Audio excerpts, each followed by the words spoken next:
I'm waiting for that little box to disappear. There we go. Think it'll, I think you got to push the button. We're recording. you continue the meeting. Oh, never mind. I figured out how to make the box disappear. I have to click on consent. Yeah. It was only my box. Everybody else didn't have a problem. Okay. Item number 1, call to order. I call this meeting to order, a regular meeting of the Planning and Zoning Commission on December 15th at 6 p.m. Conducted via Zoom. 6:02. I have 6:02. 6:02? Oh, what? Okay, sure. Make it 6:02. Okay. Oh, you want to go ahead and call roll? Sure. Lance Shaw, Here? Chuck Romberger, Here. Lori Riley, Here, Jared Peterson, Here. and Jeannie Riley will not be joining us. She had a heavy duty travel day, so she was down for the count when she got to Jerome. Okay.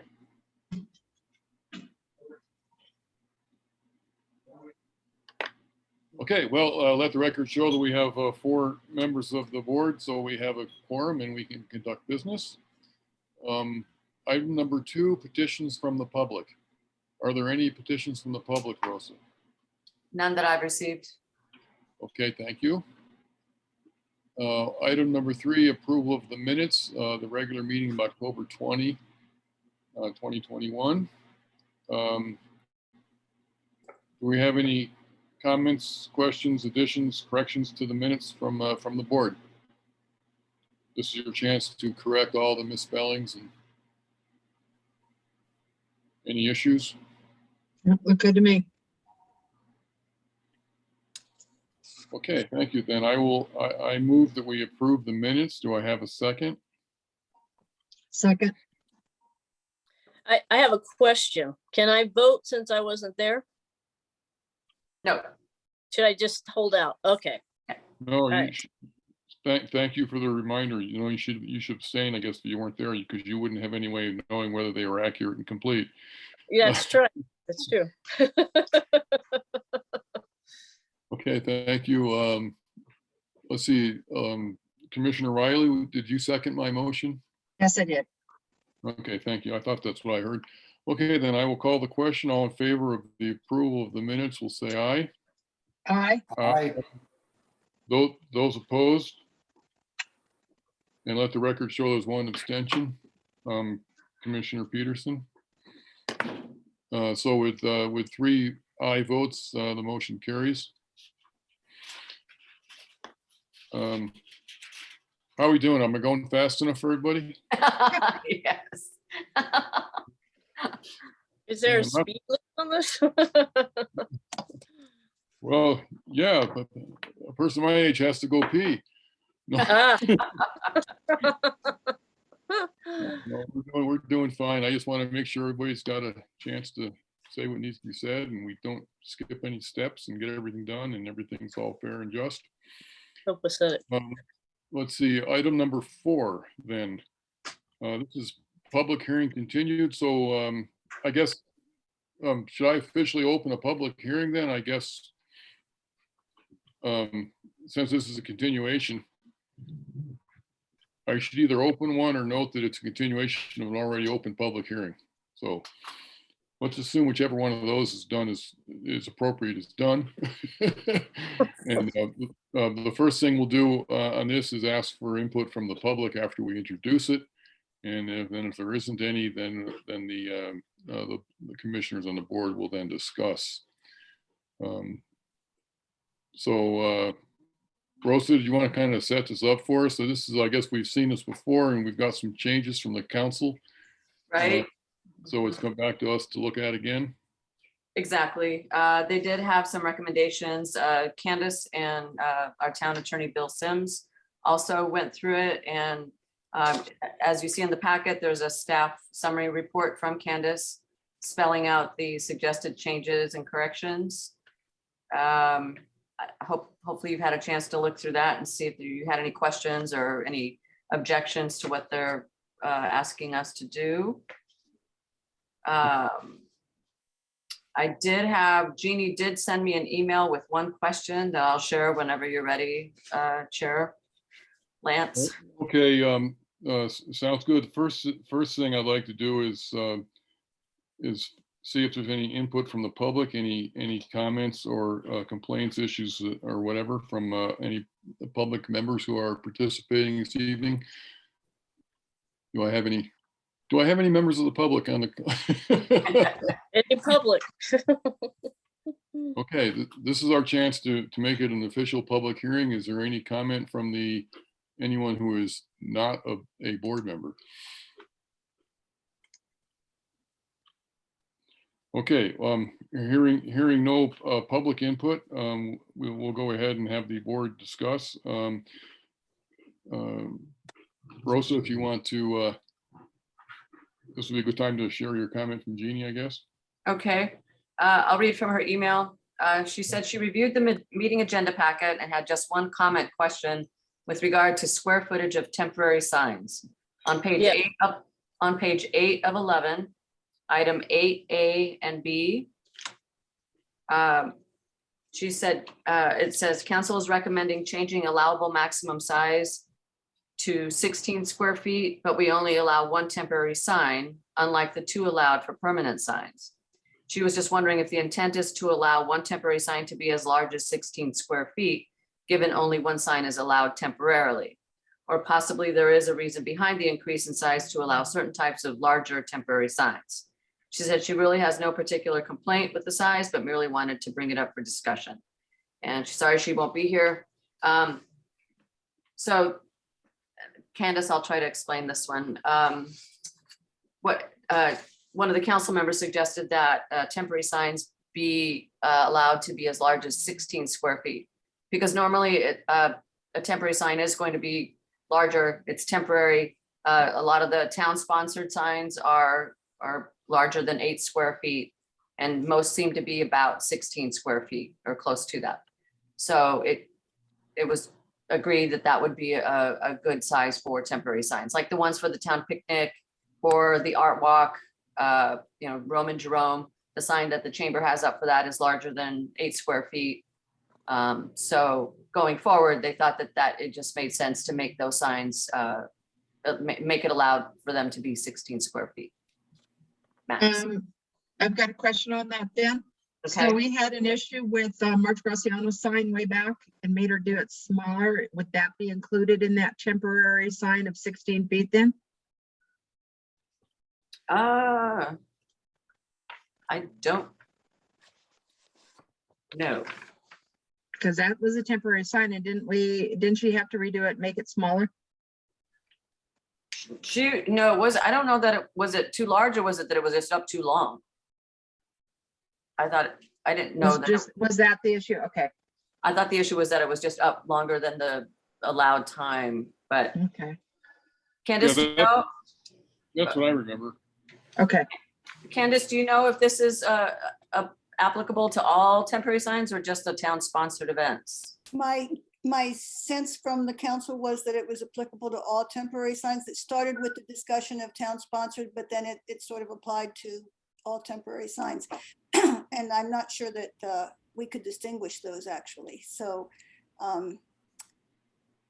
that's my understanding. And if council has a different understanding, they'll take care of it. When it comes back I to- have a question just from what I have as far as numbering. There is no,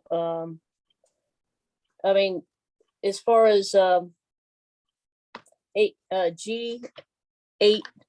there is no A here, and it's exterior signs for opening and closing on my information of signs. So that I was confused on that. Did Jeannie maybe refer to the wrong thing?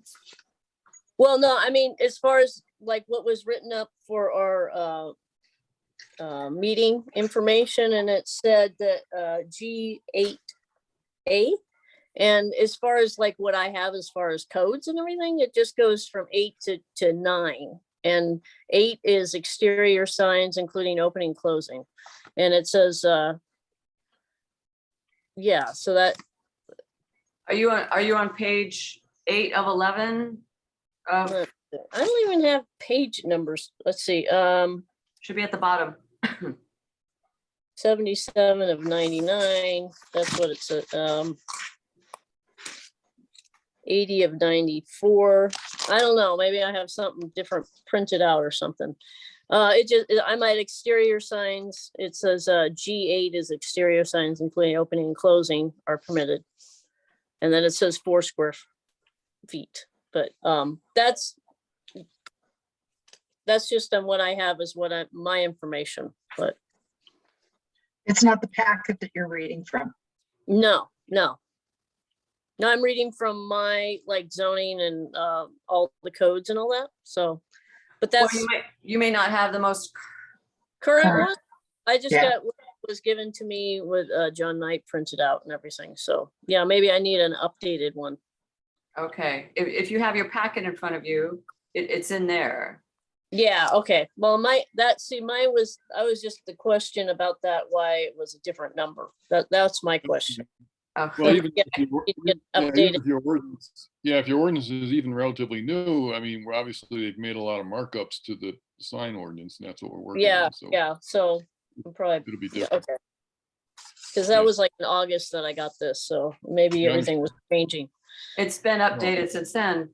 Okay, Yeah, it's easy to get hip deep in this stuff and get confused on which. yeah, you know, there's a lot. what you're looking at. Signs everywhere, signs. Yeah. Yeah. Okay, so that's all my thing. So that's all I was, Okay. yeah, That's good. Well, I should point out, but for Rosa, when the board started to talk about this issue, we should have officially closed the public hearing portion of this item. So Okay, just for form's sake, we'll assume that the public hearing is closed and now the board is talking about it. okay. So are there any other changes or questions or additions that any member of the board wants to chip in with? It looks like somebody on the town council has worked pretty hard at this. I was gonna say, And yes. I read over the whole thing from one end to the other and didn't really find anything that I didn't like. Looks like we're trying to address some of the things that we started with originally, like skeletons and statues and human forms blocking the sidewalk and things like that, and then expanded to talk about a lot of the other issues like the sidewalk sandwich boards and all that kind of stuff. So it looks like they captured all the stuff we started with and obviously had some opinions about what to do with it, and made a number of updates, and nothing I found objectionable. Is any other comments from board members? Do we want to add? No, anyone? it all looks it's just all, just different wording and making sure everything's clear. Yeah, looks fine. It's a lot of information. Yeah, it looked like a lot of cleanup and clarifying and The clarity Exactly. and definition. Yeah. yeah, which is fine. Yeah. Okay.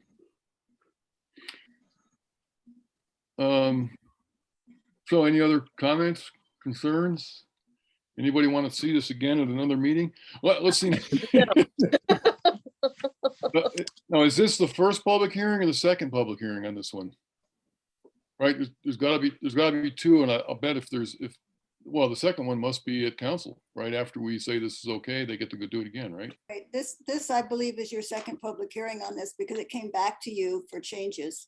So now it's gonna go to council. There won't be another public hearing on it. Okay, so basically, if we approve the resolution to say, yeah, we're fine with this, then it'll go back to council without a public hearing, and then presumably, since we didn't make any changes, then they can approve it. right? Yeah. That's the theory anyway, or they can change it again if they want. They Okay, change it again come back to us. yeah, it's If they just, make any major change, it would have to come back to you, but yeah, I. it's just like it's just like the House Representatives and the Senate. If they change it, it's gotta come back, right? Okay, All well, right. I will then move that we approve P and Z Resolution 2021-20 for the sign ordinance as presented, so with no changes. Do I have a second? I second it. I Okay, second it. You hear that? very Okay. good. Thank you, Commissioner Peterson. So then I will call the question. All in favor, say aye. Aye. Aye. Those opposed? Any abstentions? Looks like the motion carries unanimously. Thank you very much. New business, item number 5, review of Jerome design guidelines. Rosa, you want to set this up for us real quick? I think this is just, nobody gave a formal feedback, so we agendized it to force us all to read it and think about it. Pretty Well, much. Mhm. Presumably, we all read it, but now you want to Yes. see if there's any comments. Okay. Okay, sounds good. And that was attached to our agenda in our packet, so you all had a chance to see it.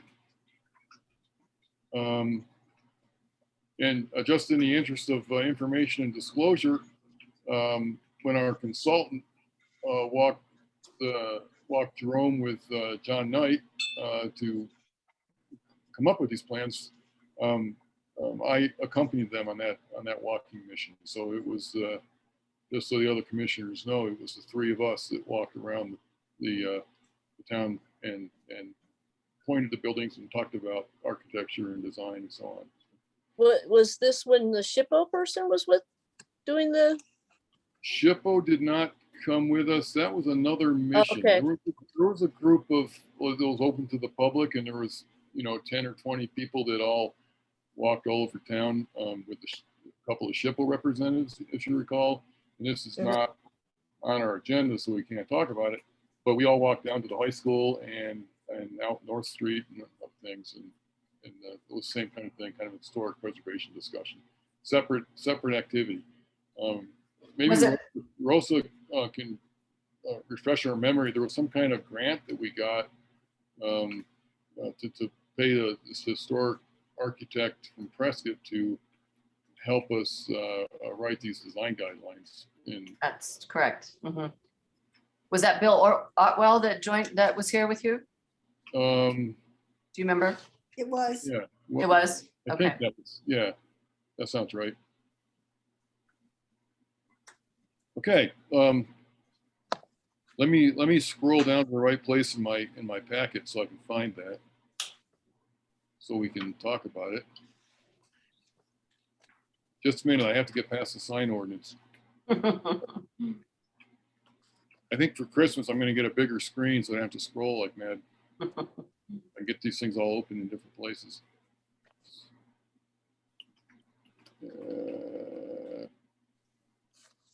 Okay, found it. I got down to the right place. Good.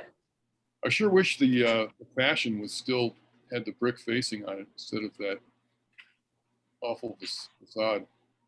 I just scrolled down to a picture from the Historical Society. It shows the Bartlett Hotel and the fashion, what is now the museum. Anyway, so any input from from our commissioners? What did you think? What would you change? What did you like, if anything?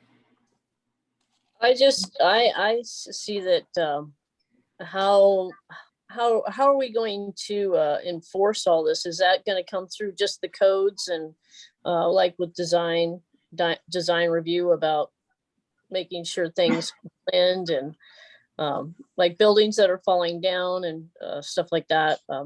Yeah, that's a good question, Commissioner Peterson. It's not, obviously this is not ordinance, right? This basically is intended to inform both applicants who are going to do work on a house in town and inform people like you and I, board members and council members even, as to what we might do for future ordinance changes and how it fits in with the comprehensive plan and anything else we might want to do with it.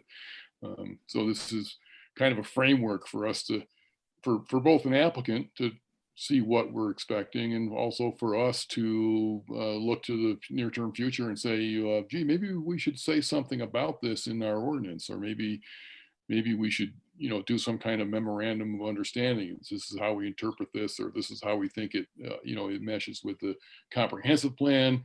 And we should give this document and these other interpretive memos to our new planning and zoning administrator when one's hired, to give to applicants to say, here's kind of what we'd like to see you do. Also, particularly, this is probably more closely aligned with what the design review board, their work, right? They're the ones that have to like look at a roof material and decide if they like it or not. Yeah. And this can help Well- them get on the same page, either historically, or when there's a new member on that board, they can look at this to get them up to speed and that kind of thing. And like I say, we can always expand on this, add to it, put interpretation letters on file with it to say this is what we think this means, that kind of thing. And my question too is, if it's up to interpretation, basically like compatible, that's kind of open, and like compatible with the surrounding areas and all that. It's like, should we be more specific about, I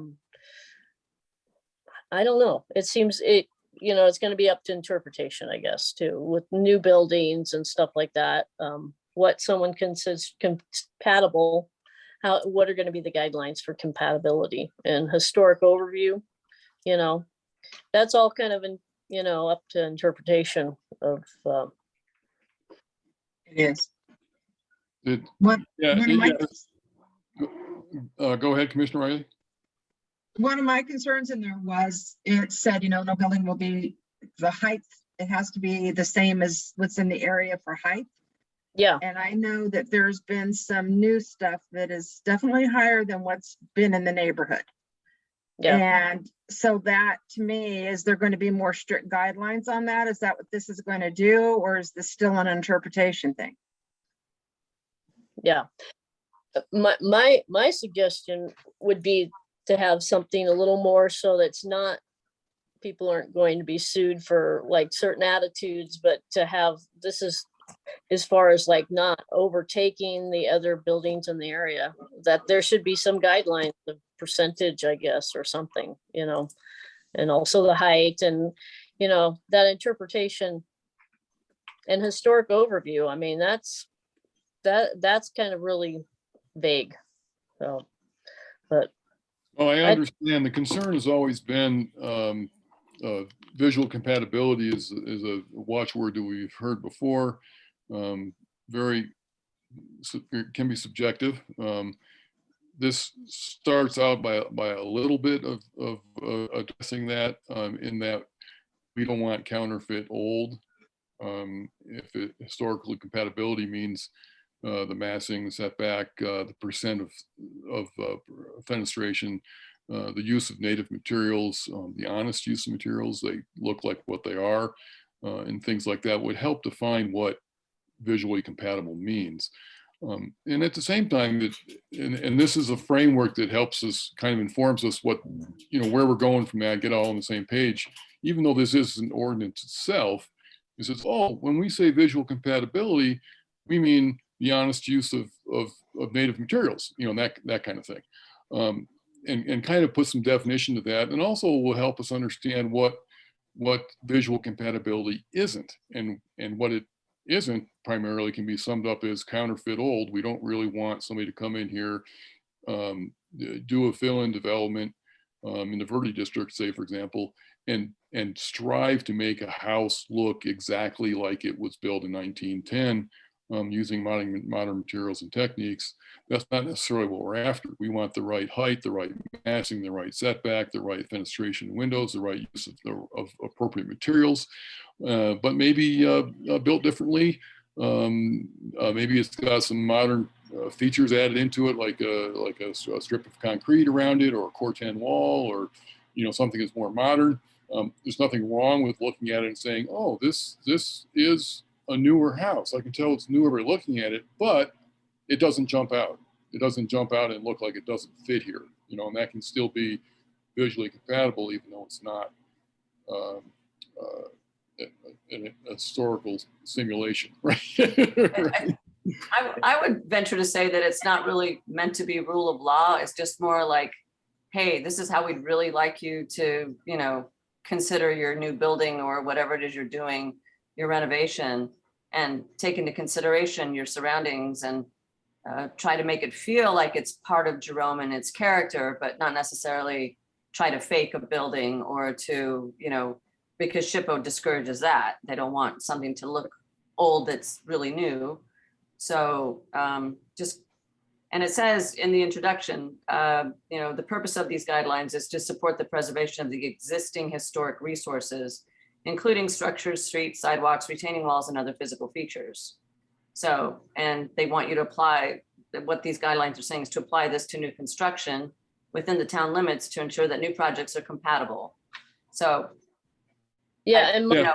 Yeah, I don't think it's thank meant you. to be specific, or it's just more Yeah. like my, hint. my thing is like each board might have a different take on stuff, but the compatibility of new construction amongst other older buildings and how it fits in and the height of a building not to overtake another one. Yeah, so that's, I mean, sometimes someone's going to be having a different perspective of what that means. Not necessarily a construction of one particular building that's old and then trying to renovate, but new construction amongst old my- areas, Mhm. That's more my concern, is the new construction in older areas or existing areas. Yeah. And overtaking. Yeah. The fitting in and the compatibility, that it's kind of, that's vague. And so, yeah. Yeah, thank you. And I mean, let's step back 3 comments to Rosa. Thank you for that input, Rosa. This is not intended to supersede ordinance by any means. Like we have a height ordinance for buildings and so on, and that, the ordinance is the ordinance. We're not going to change that. It's only historic guidelines like these kind of inform us on what we might consider if we were to change an ordinance. Yeah. Or maybe we won't ever change the ordinance. Maybe we're happy with the ordinance, but at the same time, maybe this will help design and review that board have a good conversation when they see a plan that comes before them. They'll say, oh, gee, rather than just approve this like we did last time, let's take a closer look at what is the material that this deck is made out of. Is that what we want to use, and that kind of thing. It's just kind of help drive that conversation. But to that end, I mean, I reviewed the guidelines, and I do have a small piece of input. It's not a huge deal, but down on page 12 on district design guidelines, the author defines 5 districts, and I would say that I'd like to see a little bit of adjustment of these. Society Hill is sometimes called Society Hill and sometimes called Company Hill. And probably more vernacular in Jerome, we call it Company Hill. Mhm. So I don't know, Society Hill might be something he picked up at the historical office or whatever, but we might call that Company Hill. Mhm. And the hogbacks, he references the hogbacks in several different places. And this is not that that's wrong, but the typical nomenclature in town is upper and lower hogback. Mhm. I would alter that to say, every time he says the hogbacks, I would say upper and lower hogback. And at the same time, I would add the Verde district as a bullet item, because that's a separate and distinct and identifiable district that we consider to be separate. And Mexican Town. And what was the last one? Mexican Town, Mexican thing. Oh, Mexican Town. right. So I would add those 2 bullets, change the hogbacks to upper and lower hogback, and change Society Hill to Company Hill. And what about the experimental area? Is that Huh? what that's called? Yeah, pretty much. That's what we still call, That's- Well, That's, I have a question, like my house, where do I fall in? I'm not really That's- external. Yeah. Well, and it's okay if you're not in any one of these specific districts. These are kind of general, because my house isn't in any one of these either. I You know, fall into the cracks, but yeah. So I mean, the only reason to break them out and explain them as being different things here after he does these bullets, I'm not sure if it's completely clear. But to preserve historic assets, if you want to know basically what kind of building techniques are used in each one of these design districts, which we might actually write down someplace, just real general sense. And I can help with that if somebody wants me to dive into it, or if the council wants to look at this or whatever, whatever form it takes. But for example, the commercial district is typically brick, board form concrete, stucco with a flat roof. Just to, I don't want to, get lost in this, but the Verde district is shiplap, typically 612 pitched roof and probably metal roofs. Just things like that. We could just, basically quickly describe the geographic layout of these districts and then generally what kind of architecture we expect to see. I'm trying to recall, are they giving, do they give like time wise as far as like when they were kind of developed within Jerome, as far as like age, these different districts? Like the experimental area is going to be a different time period. No, not really. Not typically. We talk about anything that's older than 1954 or whatever the heck it is being historic. But beyond that, we don't really put an age on, like the Development. Yeah, the lower Hawkback was built in the 1920s. Uh-huh. The Company Hill was done in the late 1800s. I haven't ever seen it broken out that way or make an attempt to break it out that way. I'm not sure that's interesting historically, and it's a good question, but I'm not sure if it would add. Yeah, I was curious about the Gulch. I mean, its age, it's like how, is that more of a newer development? No, well, the newest part is probably the newer is the lower Hogback, and then newer than that is the experimental district, I would think. The Gulch, I think, is old enough. Right. I mean, there's a school halfway down that hill. It's just ruins at this point. So it's been a while. But yeah. Yeah, I imagine there's layers of time periods too. Yeah, and there's overlap, and there'd be some confusion there. Yeah. And it's how do we handle that when you've got some overlapping in certain areas, Yeah, I'm not sure what we want to do with it. And things change the way they look too. Things fall down when they get old. And, Yeah. So Well, when it's it was built, and yeah. kind of like how people like building different temples over other historic, sacred sites. Yeah. Right. So trying to like say how it's going to fit in if it's historic time of which layer, I guess, too. So. Oh, sure. Yeah, I know. I mean, actually, I looked in the Gibson grocery picture that's on page 4. It's a picture of the Gibson grocery, which is still there. But then there's a building behind it, a strong building, and then there's one across the street that's not there anymore. And there's another building on top of it. Right? So yeah, things change. Things fall down and build another house over them. Especially during that time period, things got built fast. So yeah. Go ahead. So that's kind of my loose input. I don't know who was asking for our input from this. Do we need to make a motion with it, or what are we doing? Is it going to the council, or is this? Did Candace wanted to make sure she got her input, or what was it? Council also wanted input from both of the boards. Okay. And because Candace said she hadn't heard from many people. Okay. Right. So I think council said, well, why don't we have them, put this on their agendas and discuss it. Okay, I got it. Thank you. So the council wanted the input, and Candace turned us in. Okay. Yes, she squealed on it. Okay, that's cool. Is it basically an input of like that we've read it type of thing, or? They want to prove we read it? They just wanted to know if if both the boards had specific recommendations for changes to this. That's Okay. basically it. Okay, thank you, Candace.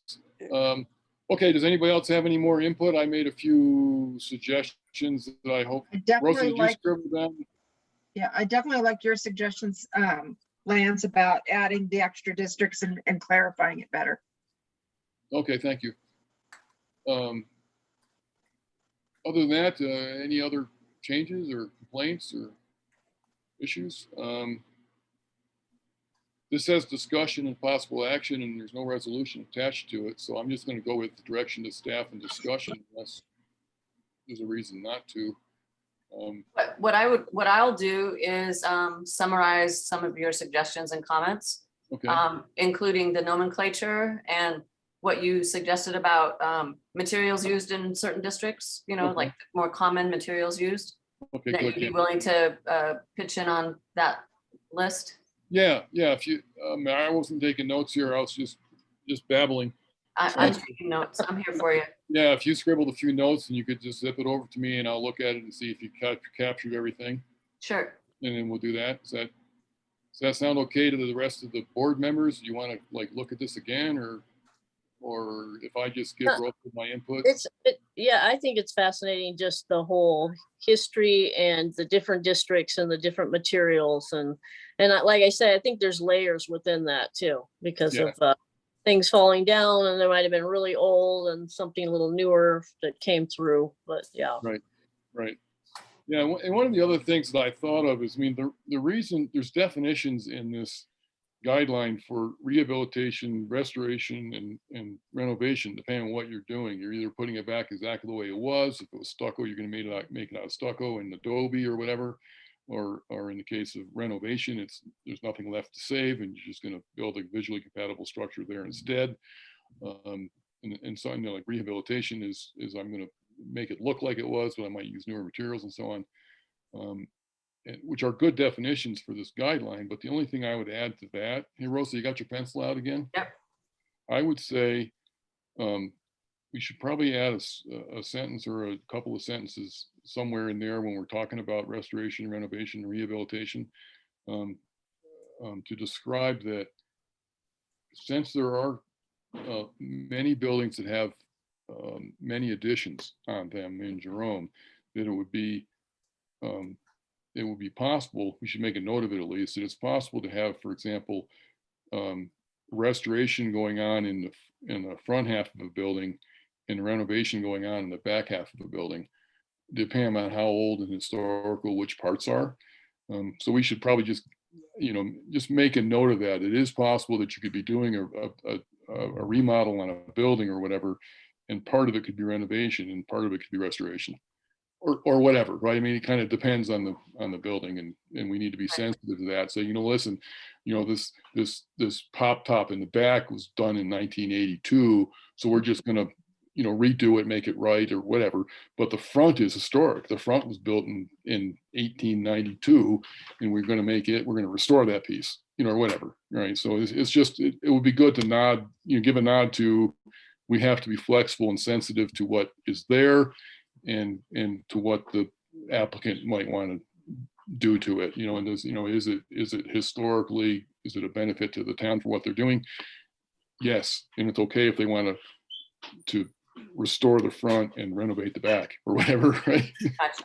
Okay. Okay. I have a question, like, because, back in the day when probably they did additions that were just slapped on, like if someone's gonna redo that, are they gonna have to do to the quality that was done then, which maybe not been the best quality? Well, That's curious to me. no, well, actually, that's a good question, but in the end, whatever they do, it's going to have to conform to current ordinance and conform to, more importantly, current building code, right? Yeah. So if It's gotta be safe. So I mean, originally it probably wasn't safe, is what I'm saying. right, exactly. It's got to keep you warm, safe, and dry. Warm, safe, and dry, as they say in the architect business. You won't get anything by the building inspector if you don't make it so that it's safe. And of course, they're not going to be able to violate setbacks and things like that. So if you don't have setback for the fire chief to get down there with a hose, you're not going to be able to do it, even if it was there, right? So it's going to be built safe and conform with our ordinance and so on. But it could be built with more modern techniques, right? If somebody did an addition in 1982 and it was built just standard stick frame construction on the back of a historic sandstone building, they might be able to get away with making it wood and wood frame or something, but they're going to have to do it to current building. Yeah. Well, my thing is, like, historically it was put up kind of shoddy. So Yeah. that's my Yeah. In my mind, kind of funny because it's like they, slap something on there and, yeah, Yeah, so no, I understand, because you look at something that is historic, you say, I'm doing a restoration. I mean, exactly as it was.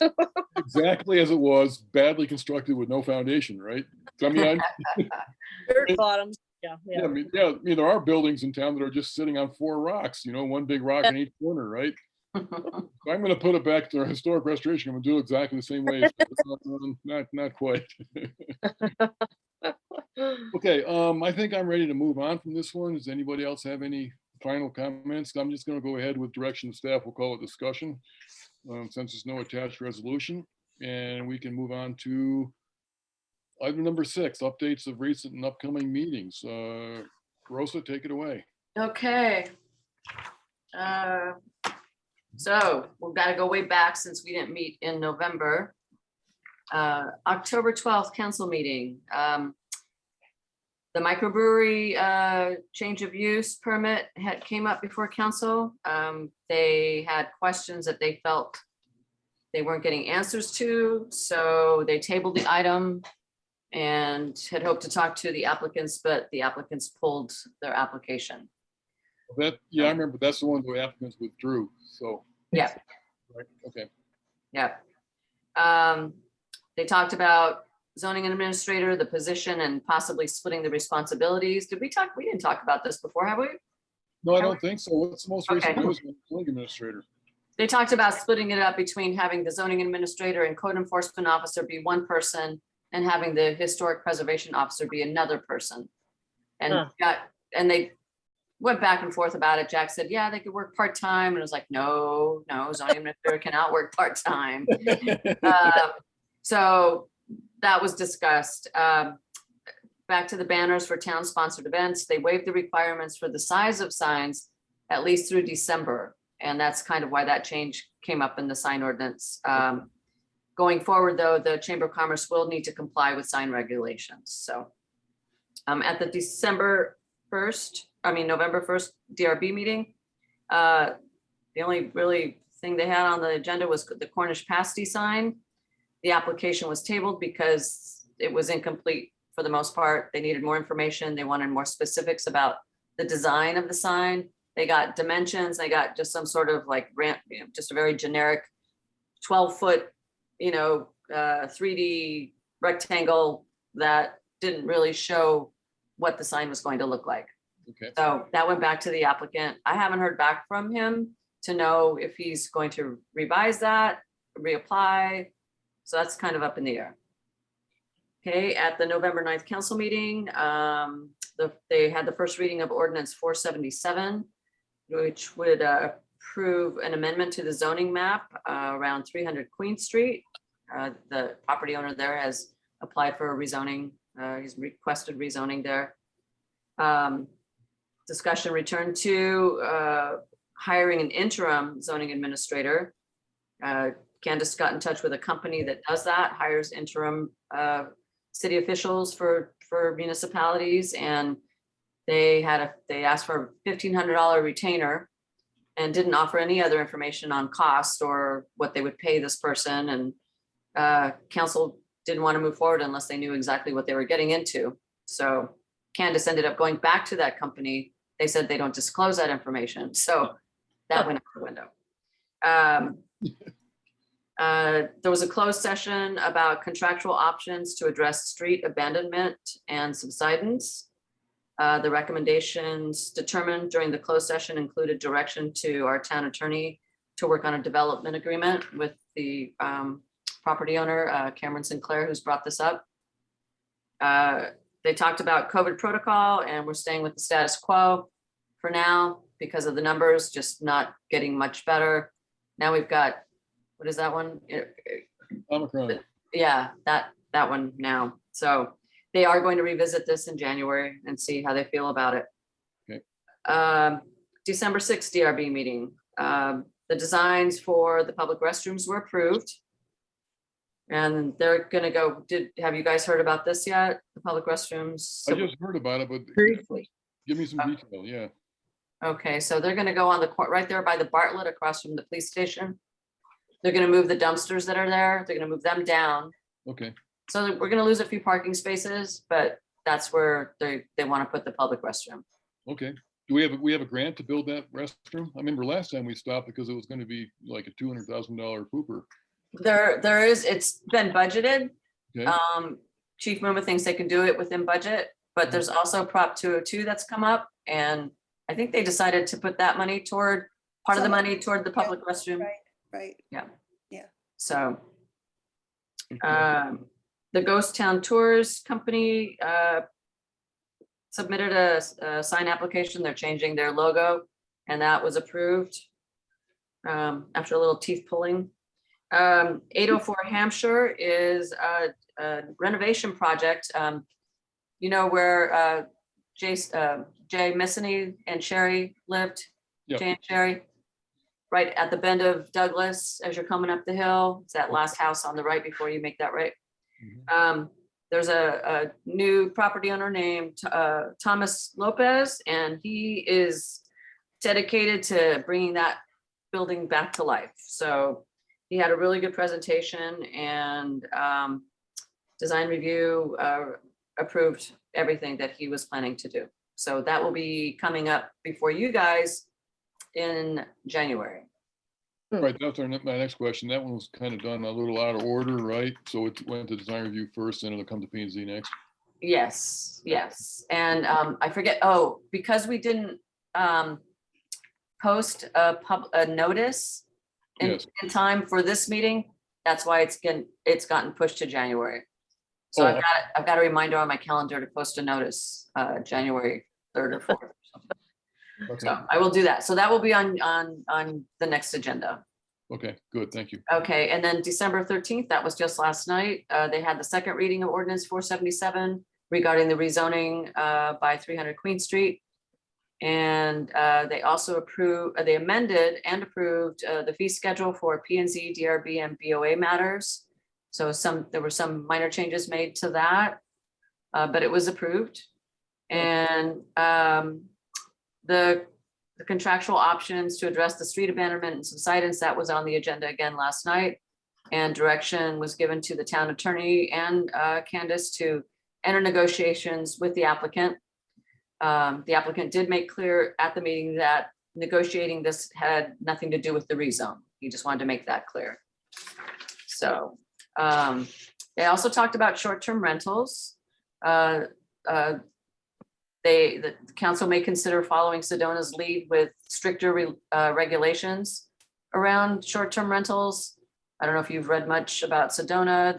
One of the things they're doing is requiring anyone with a short-term rental to have a local contact, emergency contact, that the town would have that information, local police or whoever, in case of emergency or some sort of trash problem or noise issue or whatever. So that was discussed.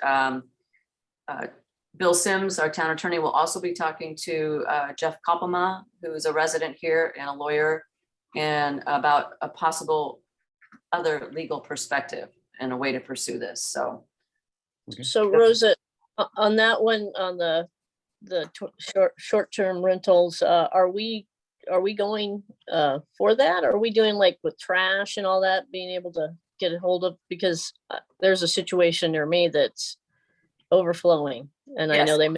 they. we've been in touch with them. Okay, good. Yes. Yes. But it's that sort of thing, it's like the owner is not anywhere nearby to deal with Yeah, and it. well, they're in Phoenix, so yeah, and that's such a big house that, a lot can go on in that Yeah. situation. Yeah. So that's being handled. So. Okay, And we had another request for the abandonment of a portion of a town right of way. Sean Bauer made this request. The council needed more information about his plans for building on the adjacent lot. So they tabled that until they get more information from Sean. So, and that's all I have on that. You want me to just move on to item 7? Sounds good, yeah, let's just move us to item number 7. Okay. So the public restroom plans will be in front of you at the next meeting, so that you can make sure that they're meeting setbacks or whatever. Or yeah, there are no setbacks in the C1 zone, right? It's C1, they can be right up against the street, and I guess is the town of Jerome is the the owner of record for this? See, they don't need to come before P and Z anyway. Well, yeah, They- but they do want to they want P and Z to just, I guess, make sure everything's in order. Right, Everything's, that's, yeah, everything's been thought of. yeah, that's fair and fine. Okay, good. All right. Candace, you want to add anything to that? I was just gonna say it's a courtesy review by you because, we want to make sure you're aware of it and good with it. So, Okay, thank you, Candace. And I guess potential items for. Oh, there. Candace, are you there? She's blinking on and off. I did have one question. I guess this is a good place to stick it in here. Is that as good as any, I guess, is how are we doing with the replacement for our planning and zoning administrator? Are we interviewing candidates or where are we at? we have finally one applicant. Great, they're hired. We have one applicant that's qualified, and I'm trying to work now to set up an interview with council. And if Planning and Zoning Commission members would like to attend that would be awesome. Sorry. It's my husband. That would be awesome if any of you members would like to sit in on that interview, because it's a gentleman that currently lives in Apache Junction and says he would relocate here, and he has extensive experience, years and years and years of experience. So he's retired and he wants to just get back in the game a little bit. And Okay, no, that sounds fun. Let us know when that is, and if I can, I'll be there. okay, all right, very good. All right. And Thank just you. put the word out to all of us so we know. I certainly will, yes. Okay. Okay, fun. All right then. I guess that was item 7A or something. Okay. And then and then I already said the 804 Hampshire project, and I don't think there's anything else at this time. 804 Hampshire. Oh, yes. Okay, right. Okay. Can Sounds I ask good. a question about the public restrooms? Are they temporary buildings or are they gonna be permanent buildings? Permanent, Permanent, okay. permanent. And there's no setbacks, is what you were saying, Lance? Is that what you said? Well, I- it's C1, the setback to the front to the street in commercial district is 0. Ah. It's a super simple plan. It's gonna be two stalls, very, very simple. So it'll be just, Word and a hole. well, kind of, So can I ask a question on that? sure. Once those are done, does that mean that the porta johns in the lower parking lot go away? They're going away before that. They're Okay. going away at the end of December, Oh, okay. January 3rd to be exact. They're going away. Okay. So, Sounds good. okay. Okay, sounds fun. Is anybody else not ready for item 8? I'm ready. Good. I- Then I will move to item 8 and I move we adjourn. Do I have a second? I Second, second it. Sure. Got Jared on there as Yeah, second. Commissioner Peterson had her second in first. Okay, I will call the question and all in favor of adjournment, say aye. Aye. Aye. Those opposed? Motion carries. It's adjourned at whatever time it is, 6:55. All right. Thanks, everybody. Really appreciate it. Bye, Thank y'all. you, guys. Hey, holiday. Rosa, Yes. can I ask you a question? Recorder's off, right? Uh,